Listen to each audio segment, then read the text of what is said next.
नमस्कार दोस्तों, बेबाक भाषा के दो टूक कार्यक्रम में आप सबका दिल से स्वागत है। मोदी जी के नाम एक नया रिकॉर्ड आया है। आजाद भारत की सबसे बड़ी रिश्वतखोरी, सबसे बड़ा भ्रष्टाचार।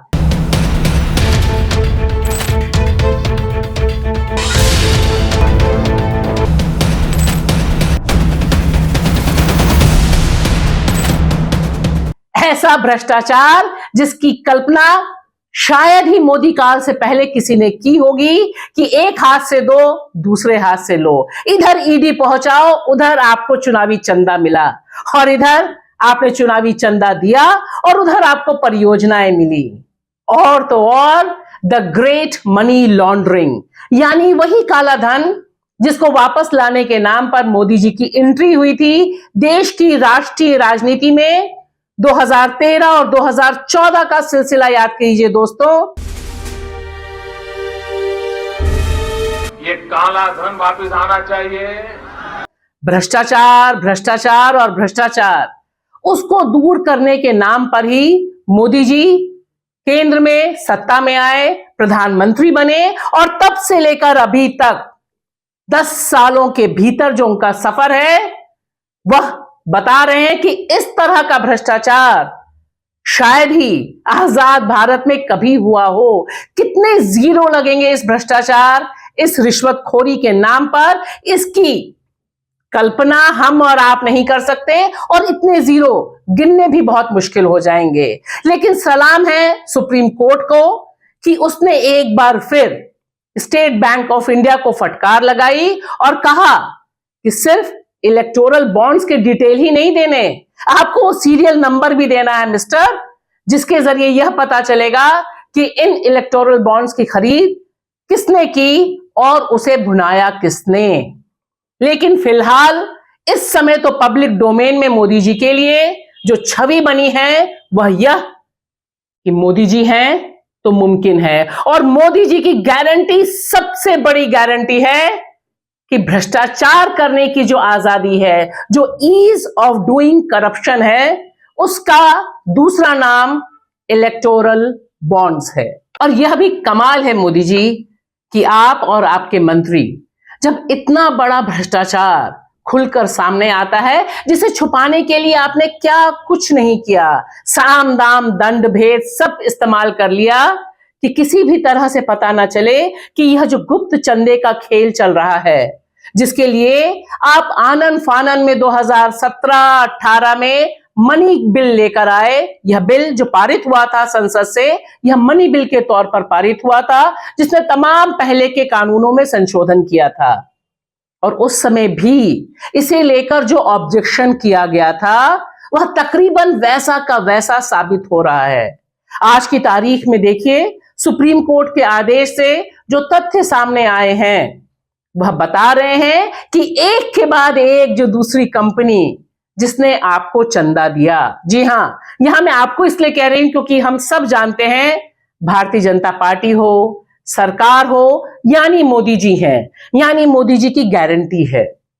वह जो गारंटी आपने दी कि आपके अंडर में बहुत आराम से यह लेन देन सब चल सकता है, वरना देखिए क्या महज इत्तेफाक है, एक कंपनी का नाम लें तो दूसरी कंपनी का डिटेल सामने आता है, और सुनकर ऐसा लगता है कि बॉलीवुड हॉलीवुड की कोई फिल्म देखी जा रही है कि इस तरह से आराम से आप एक कंपनी के यहां ईडी की दबिश पहुंचाते हैं और फिर वह कंपनी आपको 1000 करोड़ रुपए का इलेक्टोरल बॉन्ड्स खरीद के गिफ्ट करती है, और उसके बाद जांच बंद। और जिस समय हम ये बात कर रहे हैं उस समय के कविता के यहां ईडी पहुंची हुई है, रेड चल रही है। तेलंगाना में पूर्व जो सीएम रहे हैं केसीआर, उनकी बेटी है के कविता, जिनका नाम दिल्ली के शराब घोटाले में भी आया है। और इस समय पूरे का पूरा जो विपक्ष है वह सवाल आपकी इसी ईडी पर उठा रहा है और कह रहा है कि यह राजनीतिक प्रतिद्वंदिता, राजनीतिक बदले की भावना से आप ईडी का इस्तेमाल कर रहे हैं। लेकिन यहां पर इलेक्टोरल बॉन्ड्स में आपने इसे बहुत खूबसूरती से इस्तेमाल किया।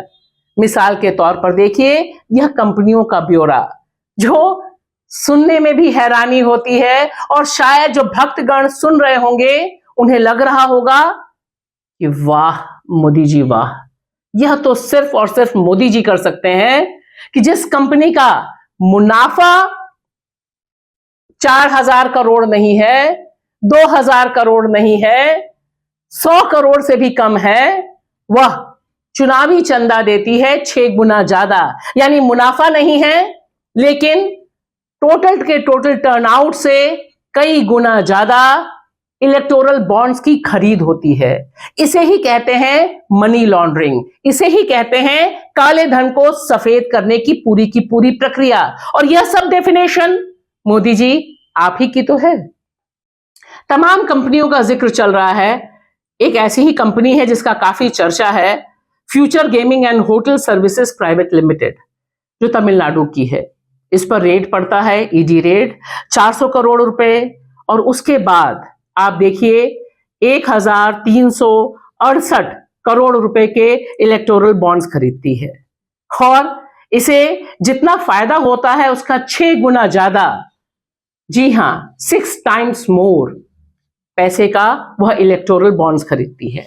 सिर्फ इतना ही नहीं, इस कंपनी का एक और बहुत इंटरेस्टिंग इतिहास है जिसका जिक्र मैं अपने दर्शकों के साथ करना चाहूंगी कि किस तरह से सुप्रीम कोर्ट ने जब अपना फैसला सुनाया था कि यह गुप्त चुनावी चंदा गैर कानूनी है, अनकॉन्स्टिट्यूशनल है, तो उसमें जो सबसे बड़ी बात कही थी कि इसमें क्विड प्रो क्वो है, यानी एक हाथ से लो और दूसरे हाथ से दो। इसका जीता जागता उदाहरण तमिलनाडु की यह कंपनी है। यह कंपनी लॉटरी बिजनेस में है। तमिलनाडु सरकार बार बार बिल पारित करती है कि ऑनलाइन जुए को प्रतिबंधित किया जाए। जी हां, ऑनलाइन गेमिंग को, ऑनलाइन जुआ जो खेला जाता है उसे। लेकिन तमिलनाडु के जो राज्यपाल महोदय हैं, जो सनातन धर्म का अक्सर हवाला देते हैं और बहुत उद्वेलित हो जाते हैं, वे इस पर साइन नहीं करते। अब आप देखिए, वह इस पे साइन नहीं करते, उस पर ईडी की रेड पड़ती है और उसके बाद यह कंपनी 1,000 करोड़ रुपए से अधिक के इलेक्टोरल बॉन्ड्स खरीदती है और जय सिया राम कहती है। देश का सबसे बड़ा घोटाला जब सामने आया, सबसे बड़ी रिश्वतखोरी जब सामने आई, तो देखिए मोदी जी और मोदी जी की सरकार और खास तौर से उनकी वित्त मंत्री निर्मला सीतारमण ने क्या जवाब दिया। This is certainly not perfect, but one bit better.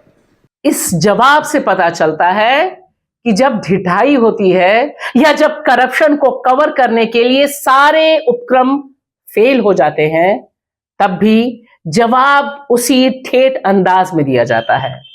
माननीय वित्त मंत्री निर्मला सीतारमण कहती हैं कि ठीक है, यह सिस्टम परफेक्ट नहीं था लेकिन पहले से बेटर था। अब यह अपने आप में बहुत सी चीजों को बताने वाला है, क्योंकि आज की तारीख में खुद मोदी जी भी आ जाएं तो गुप्त चुनावी चंदे को लेकर किसी भी तरह की बैटिंग वह कर नहीं पाएंगे।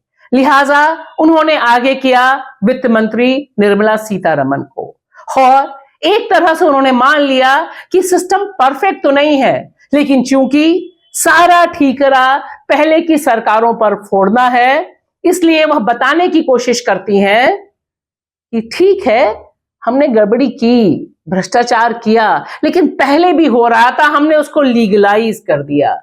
इस बात पे मैं पूरी तरह से सहमत हूं निर्मला जी आपसे कि भ्रष्टाचार का इस तरह का लीगल कवर, कि इस तरह से एक लीगल स्ट्रक्चर आप बना दें, इससे पहले कभी नहीं हुआ। क्योंकि 3 कार्ड्स जो आपने खेले वह जबरदस्त है और सब कुछ मनी बिल के तहत आपने किया।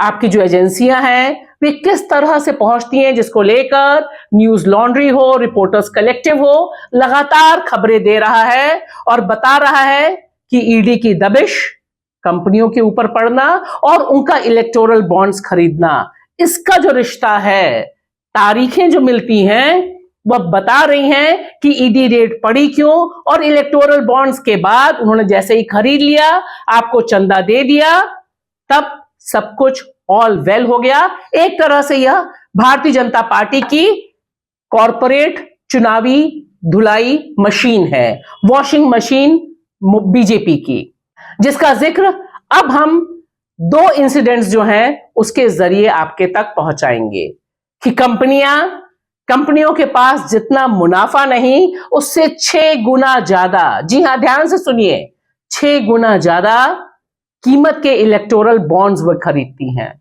सवाल है, जिन कंपनियों के पास पैसा नहीं, और आप ध्यान से देखिए यह तस्वीर उस कंपनी के दफ्तर की है जो 1000 करोड़ रुपए का, जी हां 1000 करोड़ रुपए, जीरो लगा लीजिए आप, तकरीबन उतने का इलेक्टोरल बॉन्ड खरीदती है। और कंपनी का हाल देखिए आप। लिहाजा मामला साफ है कि पैसा किसी और का, काला धन किसी और का, उसे व्हाइट करने के लिए यह जो इलेक्टोरल बॉन्ड यूज हुआ, इसमें भी मोदी जी का दांव जबरदस्त है। एक एक कहानी, एक एक कंपनी, सिर्फ 22,000 इलेक्टोरल बॉन्ड्स बिके हैं, ध्यान रहे।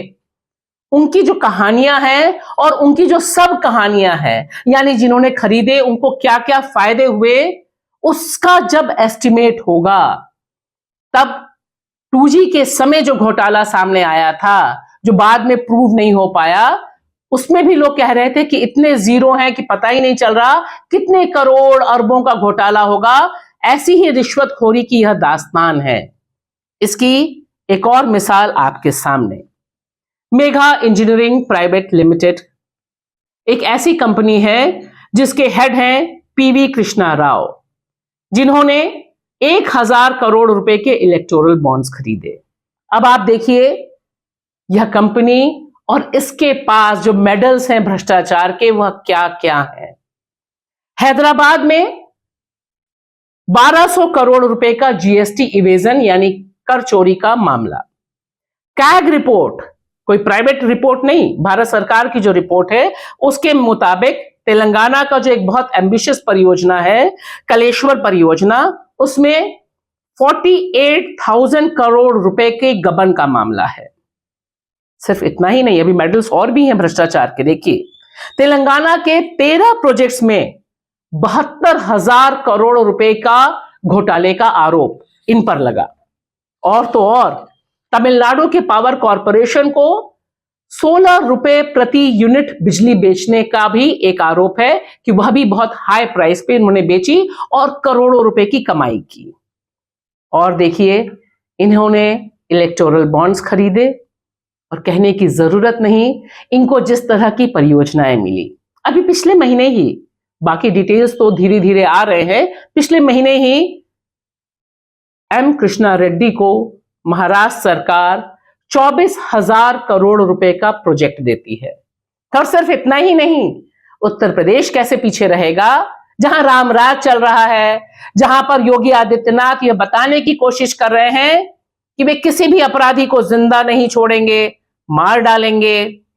वहां पर जो जल जीवन परियोजना है, उसका ठेका भी इसी महान कंपनी के पास है। अब आप देखिए ये जो कोइंसिडेंस है, यह सिर्फ एक इत्तेफाक नहीं है, और इसी ओर सुप्रीम कोर्ट ने इशारा किया था। गुप्त चुनावी चंदे, गुप्त चुनावी भ्रष्टाचार के यह जो कहानी है, यह तकरीबन उसी तरह से है जैसे मानो कहने वाले हों हरि अनंत हरि कथा अनंता। हरि की कहानी लिखना बहुत मुश्किल है क्योंकि हरि इतने व्यापक हैं। तो जिस तरह से भगवान व्यापक हैं, उसी तरह से मोदी जी के काल में यह जो भ्रष्टाचार हुआ है, यह भी अनंत है। इसकी कहानियां अगर हम और आप पढ़ने बैठे तो शायद 2024 का चुनाव भी हो जाएगा, नतीजे भी आ जाएंगे, सब कुछ ऑल इज वेल हो जाएगा।